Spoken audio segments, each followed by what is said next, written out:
I recently had to rip a whole lot of material where a power feeder was a handy thing to have. So I improvised one with just a drill and a rod and a roller skate wheelie on the end of it with a block like this to guide it. But then in the next step, I had to actually cut the wood like this, and that contraption wasn't going to work. So I came up with this contraption which I could mount vertically against the sacrificial fence. This one actually has an adjustment knob where I can adjust how hard it pushes down on the wheel.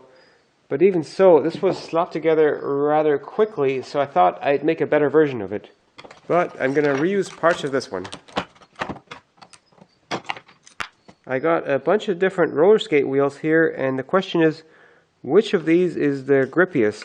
So if I just put a piece of wood in between these two, I can see that this one slides and this one doesn't.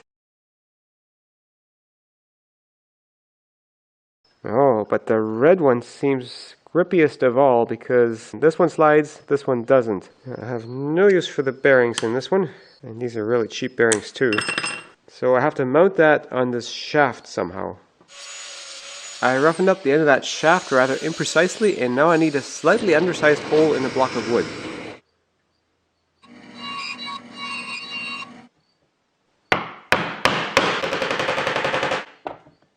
And now I just need to make this fit on the wheel.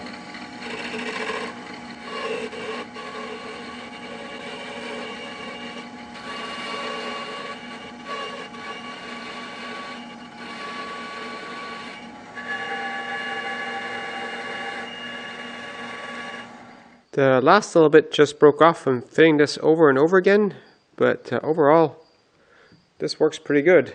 Now I just need to screw it on somehow.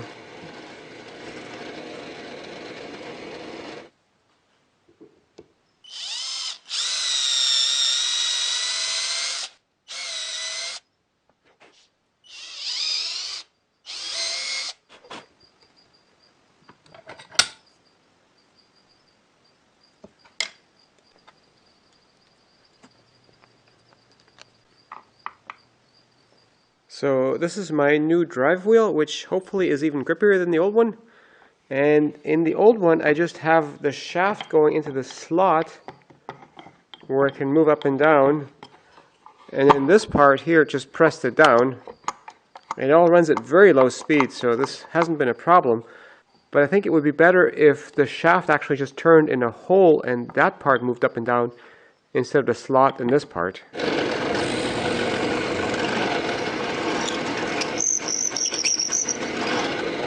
I drilled that a little bit oversized and even tilted it on the drill because as this part moves up and down, it has to pivot in the hole. Now to push this down, I'm figuring to have this carriage bolt in here like that. And that will give me lots of range of adjustment for how high this goes. I just need a slot right here.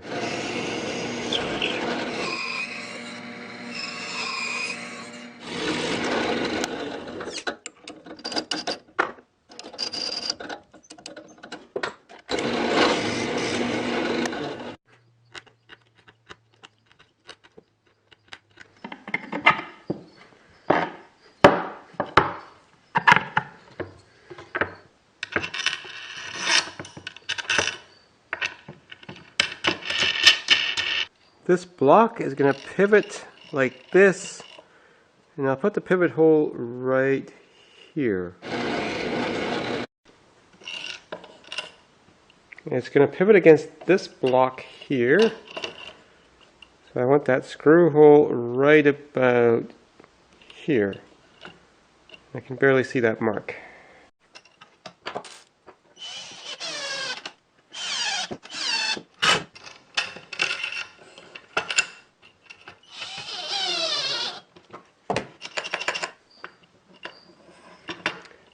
So that gives me a reasonable range of adjustment.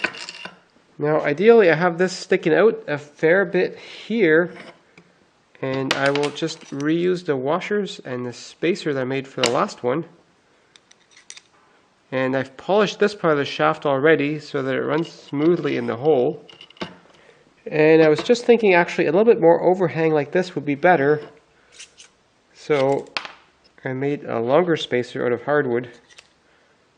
Put that in here like that. So now with this going up and down, I want to have a pivot for this shaft here so I'm not stressing out the drill chuck here. And I need to have enough room for the drill even if this is all the way up. So that means I should pivot right about here, like this.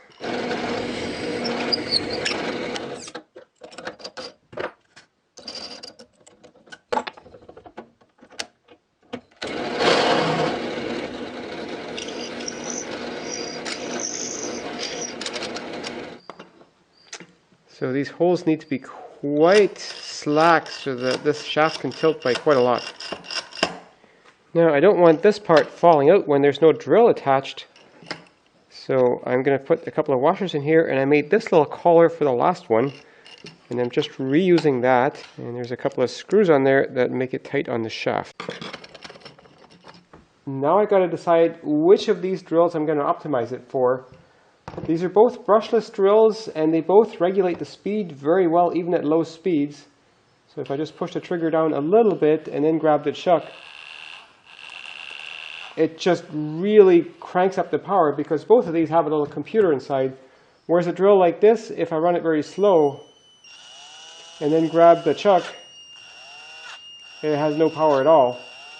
And the other advantage of these brushless drills is they're very efficient at low speed. So this one, I started with this battery pack not even freshly charged, and I did over 300 foot of baseboard with that, running it through many times, hours on end running. Drill never got warm, and only towards the end did I drain the battery. So if you try to do that with one of these drills, even if you solve the speed problem, they're inefficient at low speed. You drain the battery, you probably burn out the drill because they don't cool very well at low speeds. With these ones, it doesn't matter because they're so efficient they hardly need any cooling when they're running very slow.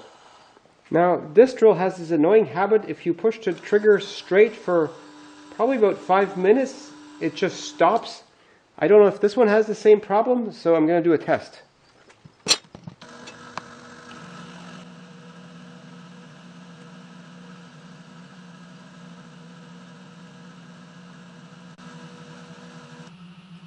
Okay, that was about 5 minutes for this one. Let's see how long this one goes.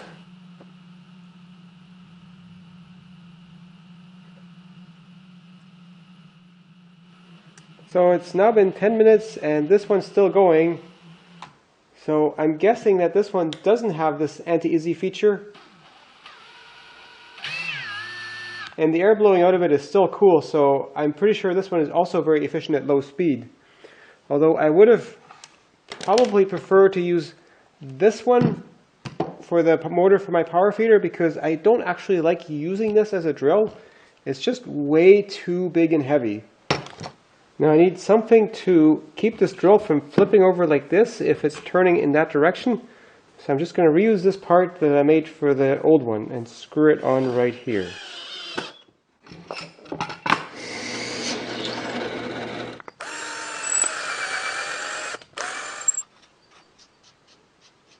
One thing that was annoying with using this drill is every time I turn it on, I had to set my speed again,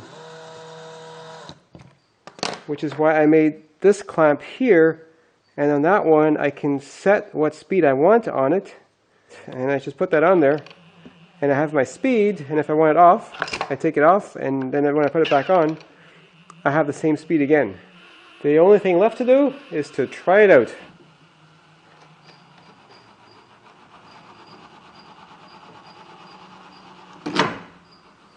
I don't actually want the wheel to come down this far, so I'm just going to stick a little block in here. And I still get some coupling that way.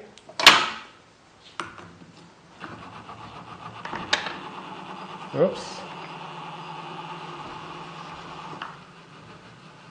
Unfortunately, this drill at the lowest speeds has a bit of waviness with how it runs. That can be bad. Let's see how it does with a cove cut.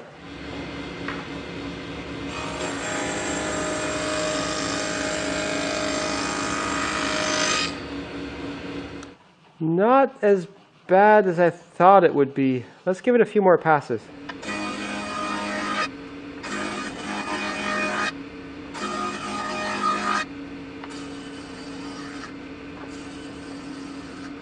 Well, it is very consistent, but not a finished surface.